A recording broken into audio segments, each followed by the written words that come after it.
The Netherlands did not face the sea as an occasional enemy. It lived inside its reach. Large parts of the country sit below sea level, protected not by distance or elevation, but by continuous human intervention. Flooding was never an accident caused by rare storms. It was the natural state, held back temporarily by systems that demanded constant vigilance. This was the geographic reality. Water did not need to invade the land. The land existed only because the water was restrained. For centuries, the country relied on dikes, levees, and river controls, structures designed to manage predictable flows from inland toward the sea. But that logic collapsed the moment storm surges entered the equation. When the North Sea rose under extreme weather, it didn't wait at the coastline. It pushed inland, forcing seawater backward into rivers, canals, and low-lying basins simultaneously. In those moments, controlling rivers became meaningless. The threat was no longer coming from upstream, it was coming from everywhere at once. Storm surges stacked water against the coast, amplified by wind and shallow continental shelves. Pressure built faster than it could be released. Local defenses, no matter how well built, behaved like isolated walls facing a system-wide force. Engineers understood something unsettling. Even perfect execution of existing methods would eventually fail, not because of negligence or poor maintenance, but because the underlying model assumed events that were no longer rare. As storms intensified and sea levels crept upward, the margin for error shrank year by year. Floods were no longer viewed as disasters to recover from. They became forecasts, events that could be statistically anticipated but not reliably prevented with traditional tools. That was the moment when flood protection stopped being a regional infrastructure issue and became a national survival problem. The question facing the Netherlands was no longer how to repair defenses after failure, but whether the country could continue to exist under the same assumptions at all. And the answer would require a solution far beyond any conventional dam system. For generations, the Netherlands fought the sea with the same logic. Build a barrier, reinforce it, and raise it when necessary. Dikes were heightened, levees were thickened, weak points were repaired after every major flood. Each failure produced a technical fix, and each fix created the impression that the system was improving. In reality, it was becoming more fragile. The coastline was never protected as a single organism. It was defended in fragments, local solutions designed to solve local problems. One region reinforced its dikes, another extended its levees, a third modified river outlets. Individually, these measures worked. Collectively, they created a system riddled with imbalance. Water does not attack evenly. It searches for the weakest link. When one section was strengthened, hydraulic pressure shifted elsewhere. Forces were redistributed, not reduced. Over time, protection became uneven, and failure became a matter of sequence rather than strength. Raising dikes seemed like the obvious answer, but higher barriers carried a hidden cost. As water levels rose behind them during storms, the energy stored in the system increased dramatically. If a breach occurred, the release was no longer gradual. It was sudden and devastating. The higher the dike, the more catastrophic the failure. Engineers could calculate this. They knew exactly what would happen if a wall gave way under peak surge conditions. The problem was not prediction, it was prevention. The old methods offered no way to break the cycle. Each reinforcement reduced the frequency of floods, but increased the consequences when they inevitably returned. This created a dangerous illusion of safety. Communities expanded behind stronger defenses, infrastructure grew denser, economic assets multiplied in areas that depended entirely on structures that were statistically destined to fail again. Risk didn't disappear, it accumulated. By the mid-20th century, engineers understood a brutal truth. With traditional flood defenses, failure was not an anomaly. It was the final stage of the system. The sea was not overpowering Dutch engineering through force. It was outlasting it through probability. And unless the logic of defense itself changed, The outcome was no longer a question of if, but how much of the country would be lost when it happened again. The conclusion was unavoidable. Defending the existing coastline was no longer enough. Engineers and policymakers were forced to consider a decision that went beyond protection and into transformation.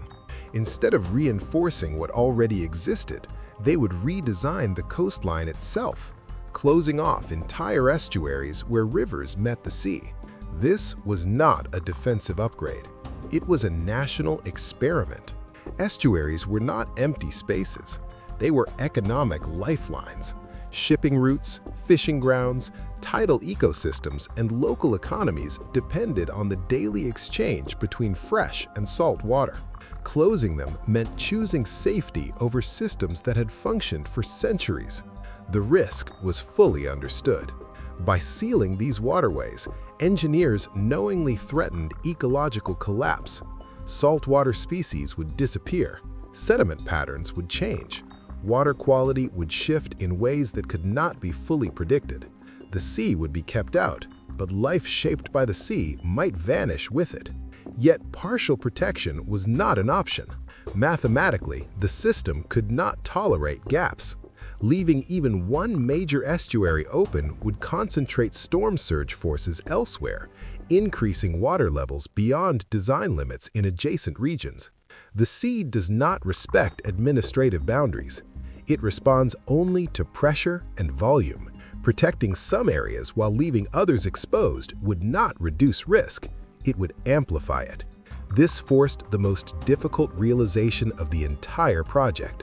Flood defense could no longer be local, incremental, or reversible.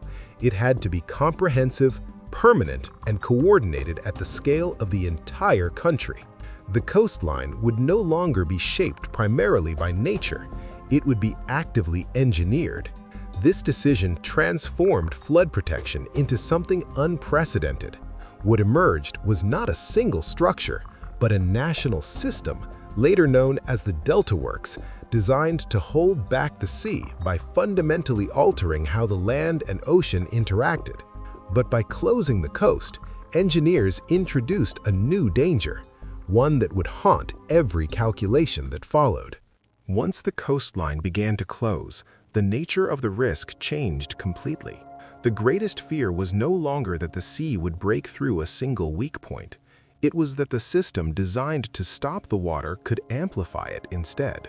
By sealing estuaries, engineers were creating vast enclosed and semi-enclosed waterways. During extreme storms, these spaces would not simply fill and drain, they could resonate. Water pushed in by a storm surge could reflect back and forth, stacking levels higher than any static calculation predicted. This phenomenon, storm surge resonance, was especially dangerous because it emerged from interaction, not force. No single wave caused it, no single wall failed. The system itself became the mechanism of escalation. A small misjudgment in timing or geometry could turn protective barriers into pressure traps. Compounding the danger was the nature of the loads involved. Traditional dam and dike design relied heavily on static models: maximum water level, maximum pressure, maximum force. But storm surges are dynamic. Wind direction shifts, water masses accelerate, decelerate, and collide.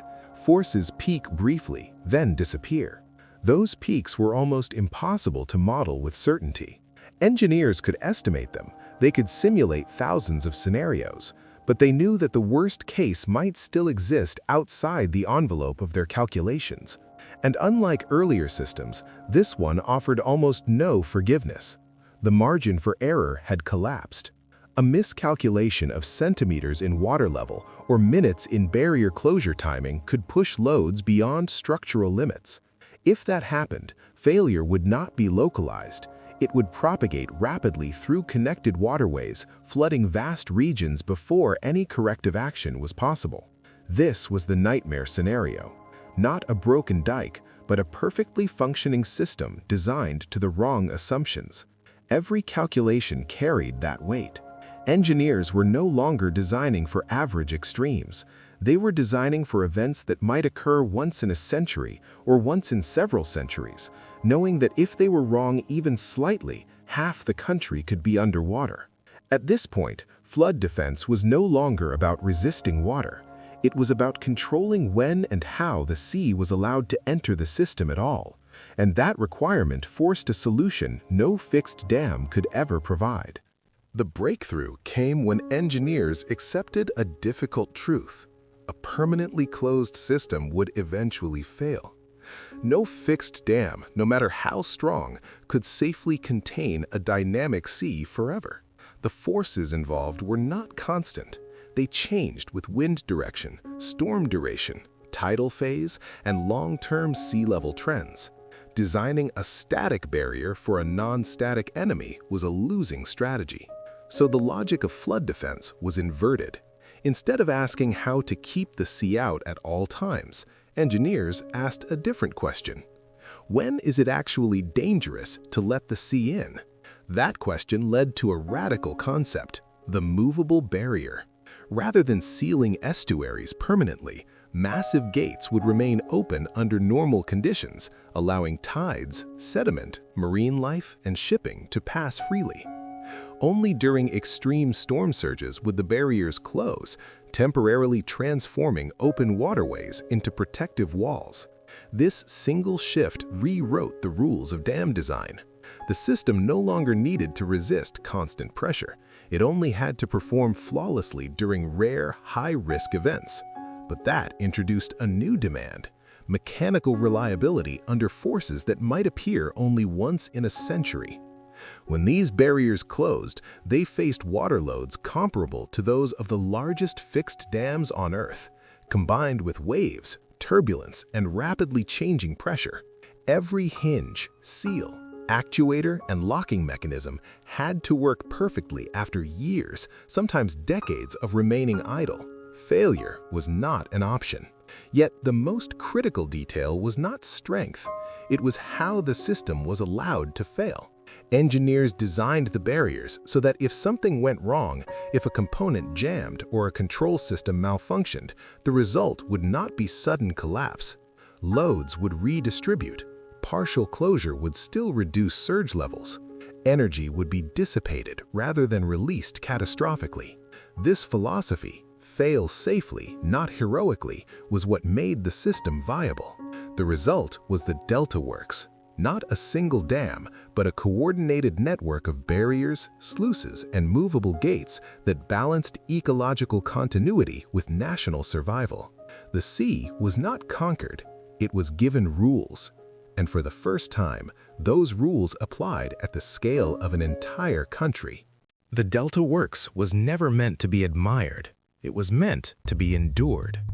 Designing for worst-case reality came with a human cost that extended far beyond concrete and steel. Engineers spent decades working under the assumption that failure was unacceptable, even if the event they were preparing for might never arrive in their lifetime. Political leaders committed future generations to permanent maintenance, knowing there would be no moment when the system could be considered finished. This was not a one-time solution. It was a lifelong obligation. Every gate, barrier, and control system demanded continuous testing, inspection, and renewal. Complacency became the real enemy. The sea did not need to change. Human attention did. Globally, the impact was immediate. Flood defense strategies around the world shifted away from purely static barriers toward adaptive systems that respond to conditions rather than resist them blindly. Coastal cities began to study not just how to build higher walls, but how to manage water dynamically, accepting that absolute control is an illusion. Yet the most important legacy of the Delta Works is not technical, it is philosophical.